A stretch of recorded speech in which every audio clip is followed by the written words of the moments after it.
I really love when we get away from this like hyper romanticization of jobs and careers, and you start to think more about your life, yourself as a person, how you feel, how you show up, what are your relationships. And yes, the good and the bad will come and go.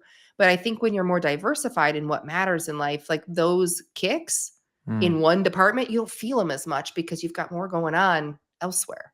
Yeah, you have to be able to know what you want, and it's bigger than just the job or the career. You have to know what you want wholly for your life or Yeah. holistically for your life, and then how do those different puzzle pieces fit together. And I think a lot of this is fed from, you and I are around the same age, and I know a lot of other people who are listening have this experience, but we grow up being taught that you go to high school and then you graduate and then you go get your degree and you get into a bunch of student debt and you're supposed to figure out what you want to do forever at 18, like Hmm. as if like you have any business having with that. with no fundamental knowledge of what's out there. No, right? And then you go to college and then you graduate and you're supposed to get a corporate job and climb the corporate Yeah. ladder and then stay there because you're supposed to be loyal because loyalty pays Yeah. off, right?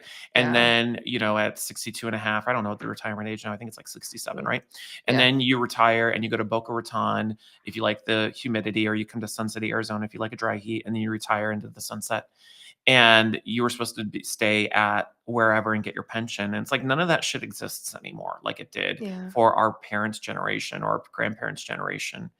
And and so I think a lot of times we set ourselves up for disappointment and failure when we try to follow those rules that don't no longer work like Yeah. they used to, you know? Yeah. Yeah. We've sort of outgrown those rules and using them still as a Years ago, yardstick. Yeah. years ago. Using those as a yardstick is like a surefire way to be frustrated.